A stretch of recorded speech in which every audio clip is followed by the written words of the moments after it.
Subscribe करिए the Indian message channel को और बेल आइकन को दबाइए सबसे पहले नोटिफिकेशन पाने के लिए। नमस्कार फ्रेंड्स, मैं विष्णुपद नाग। आज हम लोग CRDI यानी common rail direct injection system के बारे में जानकारी करेंगे। कॉमन रेल सिस्टम में जो मेन पार्ट्स है पहले हम लोग देख लेते हैं। एक फ्यूल टैंक है, उसके अंदर में एक स्टेनर है जिसके साथ पाइप कनेक्शन किया हुआ है जो कि लो प्रेशर पंप में जाता है। लो प्रेशर पंप से फ्यूल जो है ये जाएगा फ्यूल वाटर सेपरेटर में, उसके थ्रू हाई प्रेशर पंप में, फिर हाई प्रेशर पंप से कॉमन रेल के अंदर में फ्यूल जाएगा। उसके बाद इंजेक्शन होगा। ये इंजेक्टर है, इसमें आप देख रहे हैं ये रिटर्न लाइन है।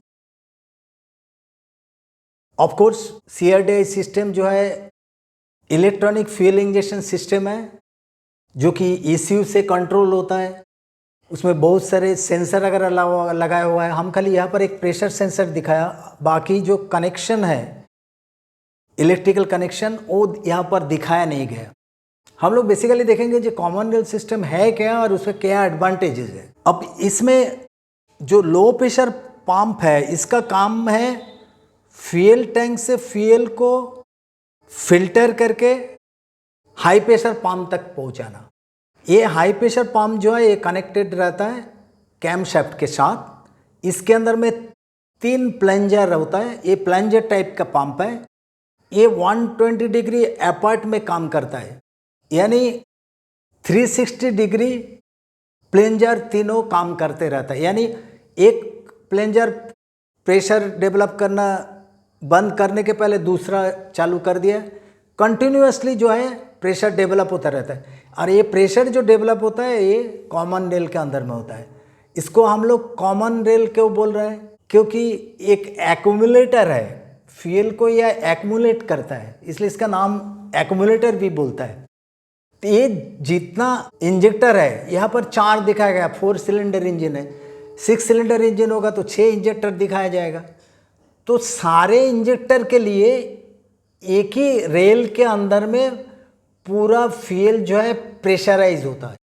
पहले क्या होता था, जो इनलाइन पंप है या रोटरी पंप है उसमें इंडिविजुअल सिलेंडर के लिए इंडिविजुअल पंप काम करता था और प्रेशर जो है एक पर्टिकुलर रेल के अंदर में नहीं होता।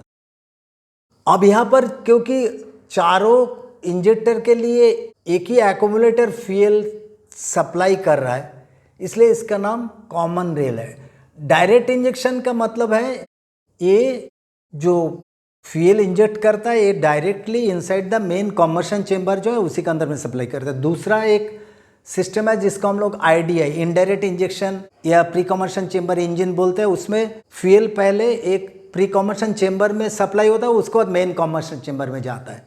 तो ये इसके लिए इसलिए इसका नाम है common rail direct injection system. इसका फास्ट एडवांटेज जो है high pressure in the common rail. एक करीब करीब 2000 बार प्रेशर यहाँ पर रहता है जो कि काफ़ी हाई प्रेशर है। तो हाई प्रेशर से एडवांटेज क्या है? अभी हम लोग एक डीजल इंजन का जो प्रॉब्लम है मेन, उसके बारे में जानकारी कर लेते हैं। अगर मान लीजिए एक सिलेंडर है जो कम्बशन चेंबर है, वो राउंड कम्बशन चेंबर है, उसको हम यहाँ पर दिखाया है।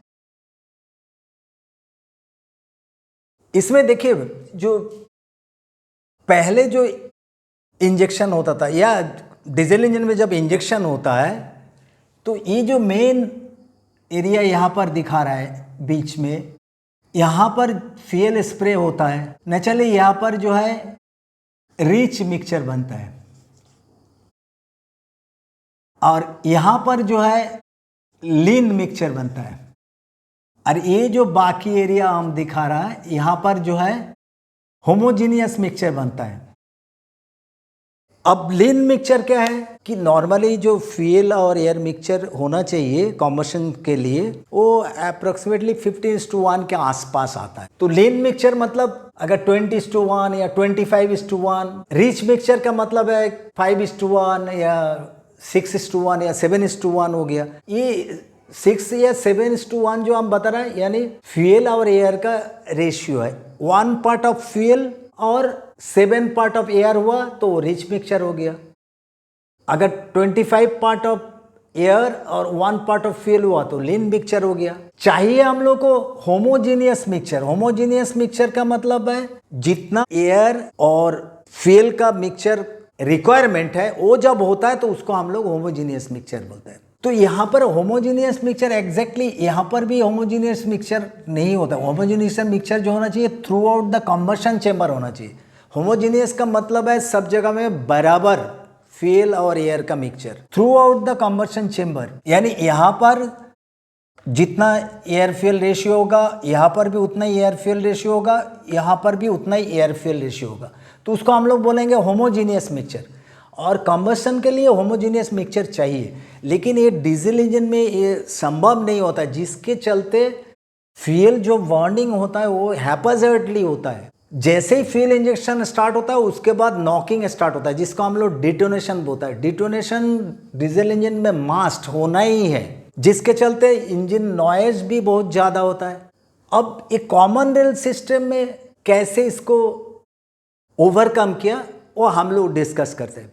पहले देखिए ये जो 2000 बार प्रेशर हो गया तो इंजेक्शन के थ्रू उतना ही प्रेशर में फ्यूल इंजेक्शन होगा। जब ज़्यादा प्रेशर में फ्यूल इंजेक्शन होगा तो नेचुरली एटोमाइजेशन भी अच्छा होगा। ये इंजेक्टर का काम है फ्यूल को एटोमाइज करना, इसलिए इसका नाम दूसरा नाम है एटोमाइजर। एटोमाइज का मतलब है this is the mechanical breaking up of the fuel. Fuel जो है उसको मैकेनिकली छोटा छोटा कॉन में यानी एटोमाइज करके कॉम्बशन चेम्बर में भेजना इंजेक्टर का यही काम है। उसके बाद जब इंजेक्शन होता है तो इमीडिएटली क्या होता है, इसमें चेंज ऑफ स्टेट होना चाहिए। चेंज ऑफ स्टेट फ्यूल का मतलब फ्यूल जो लिक्विड कंडीशन में है, एटोमाइज होने के बाद भी अभी लिक्विड कंडीशन में है, लेकिन क्योंकि फ्यूल लिक्विड कंडीशन में है और एयर अंदर में गैसियस कंडीशन में है तो गैस और लिक्विड दोनों अच्छा से मिक्सअप नहीं होगा। जैसे कि आप जानते हैं चीनी और दूध आसानी से मिक्सअप नहीं होता है, तो नेचुरली उसके लिए क्या करना पड़ता है, हम लोग को कोई चीज़ से घोलना पड़ता है। तो उसको हम लोग बोलते हैं गिविंग ए टर्बुलेंस एफेक्ट, चामच या कुछ से।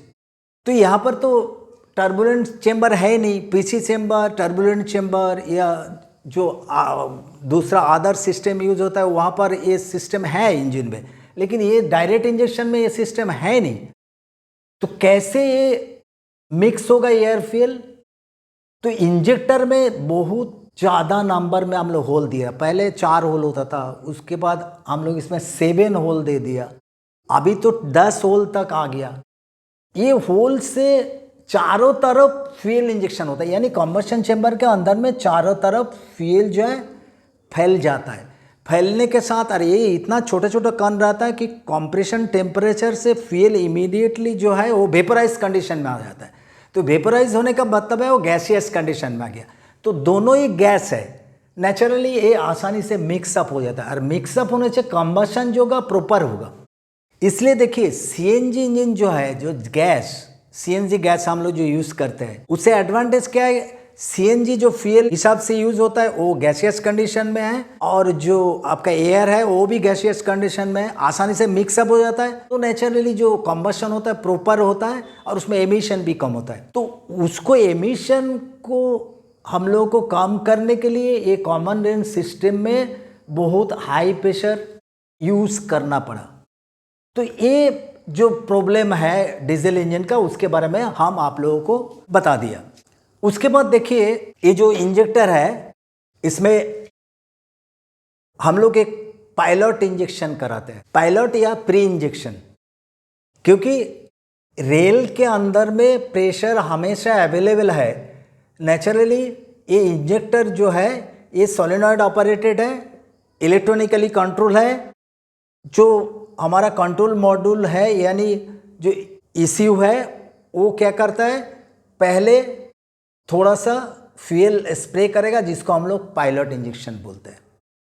इसका एडवांटेज क्या है, पायलट इंजेक्शन से हम लोग इंजन को आसानी से स्टार्ट कर सकते हैं।